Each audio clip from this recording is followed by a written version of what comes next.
I'm gonna go find a dancing bug. I have no joy. They are worker ants. There's so many better things to do than exercise. So it's okay to be weak. Why would I do something that's gonna fail? Hey man, you're shaking it all wrong. And really redefining what it means to be a man. Shh. Let me show you how it's done.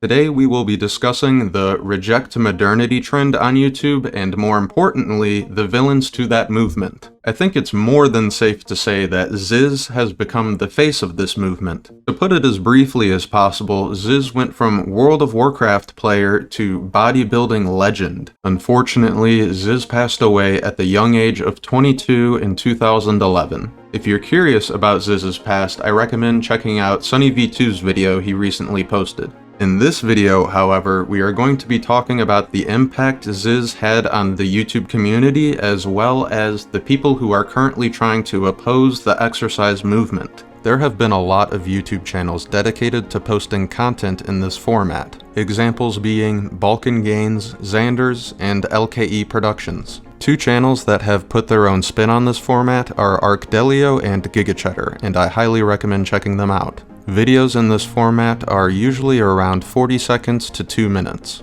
They start off with a potential excuse or distraction. A clip of Zyzz of sorts will often play right before the hardstyle kicks in. From there, it's all muscle and motivation, inspiration and intellect, progress and protein. While this trend is repetitive and formulaic like any other trend on YouTube, I gotta say, at least it's positive. At least it's promoting a message of good health. Say what you will about exercise memes, they never convinced anybody to eat Tide Pods. So, a YouTube trend focusing on exercising and achieving your goals. Who could oppose that?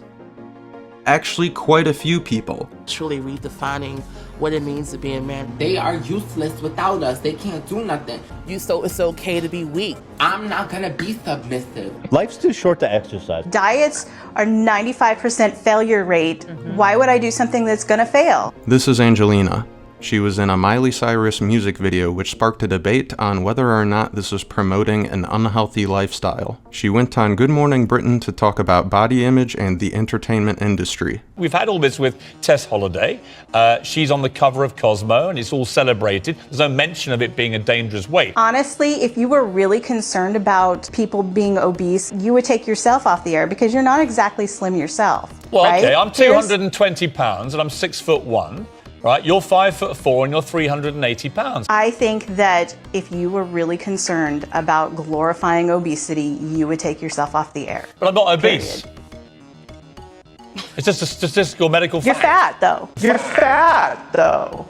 This is a perfect example of the body positivity movement going far beyond the realms of reality. Because there are different demographics for news and music videos, there are going to be different standards of beauty there. News media just isn't as glamorous as the pop music industry, where being glamorous is pretty much the entire point. The fact we're talking more about who's in these music videos rather than the quality of the music itself just goes to show how little the music industry has to do with music. They're selling an image, they're selling glamour, that's why there's a difference. While I would imagine more conventionally attractive people do have an easier time getting a job as a news anchor, it's not the #1 priority in that job. People need to be able to speak consistently and clearly. A dancer in a music video, the only thing they're doing there is moving and being looked at. So yes, there's going to be a different standard of beauty there. More importantly, the very second Angelina got an opportunity to hurl that insult back at the news anchor, she took it. So obviously she doesn't care about making fun of people's weight or caring about people's body positivity. She just wants to be able to insult people without being insulted in return. Angelina is trying to obtain power without taking any responsibility. But responsibility and power are intrinsically tied to one another. You can't have one without the other. This is an article sometimes shown in fitness videos. About a year ago, the publication Only Feminists wrote an article called "Dear Men, Stop Working Out." Physical fitness creates a cycle of toxic masculinity that must be eradicated. One of the main tactics used by those in power of a male-driven society is the exploitation of physical strength. Yeah, why would we want to exploit people's physical strength to maintain infrastructure? That's just so silly. You know what a synonym of exploit is? Utilize. Western governments use propaganda to perpetuate a narrative that men must work out and maintain a level of physical fitness if they want to be respected in society. This belief was created purposefully as a way to ensure that the patriarchal agenda lives on by continuing to force women into submission via intimidation. If certain people getting healthier is intimidating to you, they are not the problem. You are. Women are, on average, intellectually superior to men. I've seen some studies say that women are smarter. I've seen some studies say that there's really not a difference. The main point is, we don't have a good enough understanding of intellect or intelligence to be measuring one gender against another. The IQ system is like 100 years old. This intellectual maturity allows them to have a greater hold on their emotions when faced with confrontation.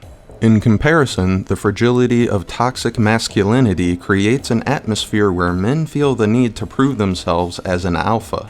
Wait, if toxic masculinity was so fragile, why would you be constantly intimidated by it to the point where you have to convince men not to exercise? Studies have shown that signs of aggression in male dogs decreased exponentially following castration. Neutering your male dog has valuable behavior benefits. It can minimize numerous unwanted behaviors, prevent frustrations, and improve quality of life. The same logic can be applied here to human beings. The lower the testosterone, the happier the human being, and the safer the society.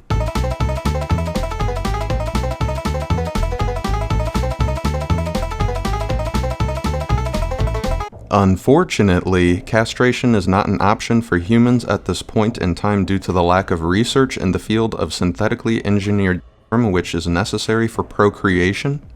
Anonymous doctor with a PhD.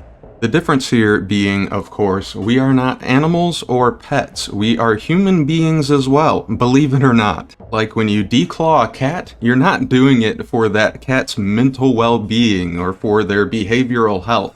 You're doing it because it's convenient. If we're going to start basing our morality off of convenience, then I might as well... Never mind. Never mind. To the woke males out there, you need to take accountability for your fellow man's actions and make a conscientious effort to put an end to this form of exercise. Don't remain a sheep for the rest of your life. Sincerely, a concerned feminist. Unbiased Katie, journalist, currently banned from Twitter. There's one more person I would like to talk about. He is a body positivity photographer named Tariq Carroll. Being a man means being strong. Being strong in that sense means being stoic, means being emotionless, and that's not real. Strength and stoicism are most certainly real. If it weren't for those two things, I wouldn't have made the kind of progress that I have this last year. The feminist article from before tries to define masculinity as this very unwieldy and aggressive behavior, while Tariq here tries to compare it to stoicism, and both of them say those are bad things. I'm starting to think that as long as you call something masculine, it's just seen as a bad thing. Perhaps the people who have zero interest in masculinity should stop trying so hard to define it for us. Men can be vulnerable, that men can have feelings, that men can cry. So it's okay to be weak. The "it's okay to be weak" line is the one that's very commonly used in exercise videos. And to that I say, it's okay to be weak. It's not okay to stay weak. Men are taught not to really emote or not to showcase emotion. A lot of that is rooted in toxic masculinity. and we have to do a lot of unlearning. When somebody uses a term like unlearn, they are looking to patronize and manipulate you. In today's day and age, it's more important than ever to differentiate between genuine advice and enabling behavior. Alright, that's gonna have to do it for this one. Shout out to the best subscriber squad in all of YouTube. I hope everybody has a wonderful day.